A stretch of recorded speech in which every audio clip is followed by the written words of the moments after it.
ওনার জন্য নামাজ পড়ে দোয়া করেছি যেন উনি জান্নাতবাসী হয়। আর হচ্ছে বেগম খালেদাকে জিয়াকে ভালো লাগে এই জন্য যে তিনি একজন আপসী নেত্রী। তিনি মহিলাদের জন্য আগে তো পড়াশোনার ব্যবস্থা ছিল না, উনার মাধ্যমেই সব কিছু শুরু হয়েছে। তারপর তিনি হচ্ছে শিক্ষা মানে মেয়েদের জন্য বৃত্তি ব্যবস্থা করছে, এই জন্য হচ্ছে মেয়েরা পড়াশোনায় এগিয়ে যাচ্ছে, এই জন্য আমার ভালো লাগে। ওনার জন্য নামাজ পড়ে দোয়া করেছি যেন উনি জান্নাতবাসী হয়। আমাদের নেত্রী বেগম খালেদা জিয়া খুব ভালো মনের মানুষ ছিল। আজকে যদি ভালো মানুষ না থাকতো তাহলে আমাদের এলাকা আমাদের বাংলাদেশের জনসংখ্যাকে নিয়ে ফেলে চলে যেত। কিন্তু তার দিকে কোনোদিন চায় নাই, তার ছেলে সন্তান মেয়ের দিকে কোনোদিন চায় নাই, আমাদের জনগণের দিকে চেয়েছে। তার এই দেশের মাটিকে তা ভালোবাসতো, এই দেশের মাটিকে সে বলছে এই দেশ ছেড়ে এই দেশে আমার ঠিকানা, এই দেশে আমার সব কিছু। আমার বিদেশে কি আছে, আমার কি বিদেশে আমি কেন চলে যাব, আমি এই দেশে আমি থাকবো, আমি দেশে আমার মৃত্যু হবে। এই কারণে আমার মা এই দেশে ছেড়ে চলে যায় না, এই দেশকে খুব ভালোবাসতো, আমরাও মাকে ভালোবাসতাম। আমরা কান্নায় ভেঙে পড়েছি, আমরা যে মাকে আমরা হারিয়েছি জীবনে, মাকে আমরা আর পাবো না।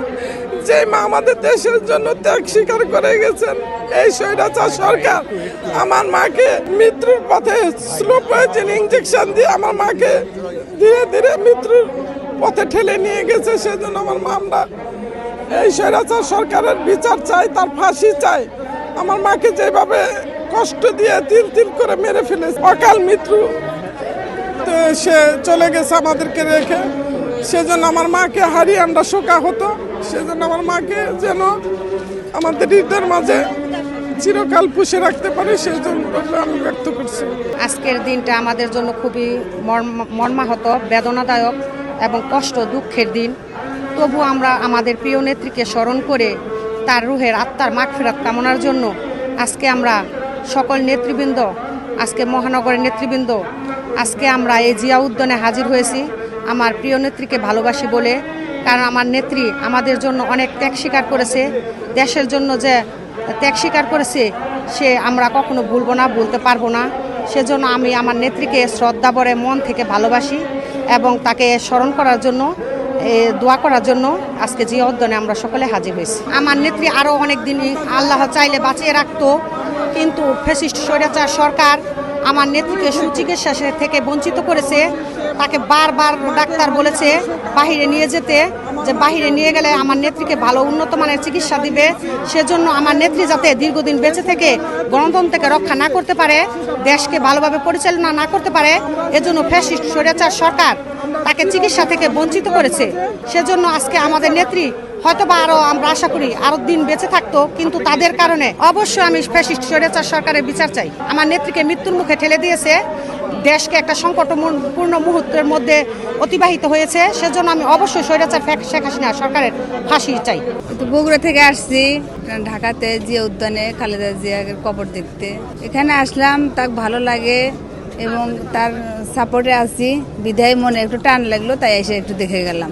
অনেক দিন থেকেই এই দলটাই আমার মনে ছিল বেটার আর কি, আগে থেকে সে অনেক ভালো আর কি, দেশের প্রধানমন্ত্রী হিসেবে তাকে ভালো লাগছে আর কি। সব মোটামুটি সব কাজই আর কি, যেগুলো কাজই বেটার।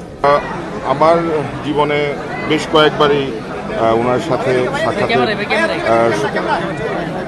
সাক্ষাতের সুযোগ হয়েছে এবং উনি সবসময় আমাদেরকে নির্দেশ দিতেন যেন আমরা সঠিকভাবে রাজনীতিটাকে করি এবং বিশেষ করে আন্দোলন সংগ্রামের সময় ওনার ব্যাপক এককভাবে আপনারা জানেন যে উনি তখন কারাবন্দী ছিলেন। তার পূর্বে উনি আমাদেরকে নেতৃত্ব দিয়েছেন যে রাজপথে কীভাবে আন্দোলন সংগ্রামকে ত্বরান্বিত করতে হবে, তো সেই ব্যাপারে উনি আমাদের সাথে কথা বলেছেন। আজকে উনি আমাদের মাঝে নেই, আমাদের বিএনপি নেতাকর্মী সহ পুরো দেশবাসী শোকাচ্ছন্ন। এখনও আমরা শোক পালন করছি। আপনারা দেখছেন যে হাজার হাজার মানুষ এখনও আসছেন ওনার সমাধিতে জিয়ারত করার জন্য। আমরাও গাজীপুর মহানগর বিএনপির পক্ষ থেকে এসেছি, এখানে গাজীপুর মহানগর ছাত্রদল, যুবদল সকলে আমরা উপস্থিত হয়ে আজকে আমাদের নেত্রীর জন্য মহান আল্লাহ তাআলার কাছে দোয়া করলাম যেন আল্লাহ তাআলা তাকে বেহেশত নসিব করেন। অবশ্যই আমরা এই শোককে শক্তিতে রূপান্তর করে আমরা আমাদের ভারপ্রাপ্ত চেয়ারম্যান তারেক রহমানের হাতকে শক্তিশালী করার লক্ষ্যে কাজ করে যাচ্ছি এবং আগামী নির্বাচনের জন্য আমরা জনগণকে সাথে নিয়ে যেন একটি সুন্দর, অবাধ এবং নিরপেক্ষ নির্বাচন, যেটার জন্য আমাদের নেত্রী দেশনেত্রী বেগম খালেদা জিয়া লড়াই করেছেন বাংলাদেশের মানুষের ভোটের অধিকারের জন্য, সেই অর্জনটা আমরা তুলতে যাচ্ছি। ওনার জীবন থেকে আমরা অনুপ্রেরণা পাই যেন আমরা একজন সৎ এবং নিষ্ঠাবান যেন রাজনীতিবিদ হয়ে বাংলাদেশের মানুষের পাশে দাঁড়াই, জনগণের পাশে দাঁড়াই এবং ওনার নেতৃত্বে এবং বাংলাদেশ বিএনপি যে গণমানুষের দলে পরিণত হয়েছে সেটা ওনার নেতৃত্বে, এবং কোনো অপশক্তির সাথে আপোষহীনতা যে তার যে একটা অবস্থান ছিল সেটাকে আমরা ধরে রাখতে চাই। আমরা বিশ্বাস করি যে একজন সেনা পরিবারের সদস্য হিসাবে উনি সাবেক সেনাপ্রধানের সহধর্মিণী, সেই জন্য আমরা এক্স ফোর্স অ্যাসোসিয়েশন আজকে ওনার কবরে পুষ্পস্তবক অর্পণ করতে এসেছি। আমরা বিশ্বাস করি যে বাংলাদেশে ওনার এই শোককে আমরা শক্তিতে পরিণত করে দেশবাসী ঐক্যবদ্ধ হবে এবং দেশবাসীর বাংলাদেশের প্রতিটি রাজনৈতিক নেতাকর্মীর কাছে একটি মেসেজে যাবে যে এই ক্ষমতা চিরদিনে থাকে না, এই ক্ষমতা টেম্পোরারি। এজন্য আমাদের প্রত্যেকটা রাজনীতিবিদদের উদ্দেশ্যে বলতে চাই যে আপনারা দেশের সার্বভৌমত্ব রক্ষায় এবং দেশের কল্যাণে আপনারা কাজ করে যান। আমরা বিশ্বাস করি যে আমাদের রাজনীতি হবে আমাদের দেশপ্রেম, আমাদের সার্বভৌমত্ব রক্ষায় এবং আমাদের প্রতিবেশীর সাথে ডিপ্লোম্যাটিক সুসম্পর্ক থাকবে আমরা। এবং আমরা বিশ্বাস করি যে বাংলাদেশ সেনাবাহিনীর এক্স ফোর্সেসের অ্যাসোসিয়েশনের সদস্য হিসাবে আমরা বিশ্বাস করি সেনাবাহিনী এবং জনগণ একই কাতারে কাজ করবে, কোনো ধরনের বিভাজন থাকবে না। আজকে যারা দেশের বাইরে বসে বসে সেনাবাহিনী এবং জনগণকে মুখোমুখি করার চেষ্টা করছে তাদের বিভ্রান্তিতে আপনারা কান দিবেন না, কারণ আপনারা ভালো করেই জানেন যে তারা এই দেশে কোনো দিন আসবে না। এবং এই দেশ রক্ষার জন্য আমাদের সার্বভৌমত্বের প্রতীক আমাদের বাংলাদেশ সেনাবাহিনী সেই জন্য কাজ করে যাচ্ছে এবং আগামী ইলেকশনে ইনশাল্লাহ একটি সুস্থ সুন্দর নির্বাচন, গ্রহণযোগ্য নির্বাচন দিবে এবং সেই জন্য আমাদের মাননীয় সেনাবাহিনী প্রধান উনি নিরলসভাবে কাজ করে যাচ্ছেন এবং আমরা বিশ্বাস করি সেনাবাহিনী এবং সিভিল অ্যাডমিনিস্ট্রেশন একই কাতারে থাকবে এবং একইভাবে কাজ করে যাবে এবং অবাধ, গ্রহণযোগ্য এবং সুষ্ঠু ইলেকশন দিবে।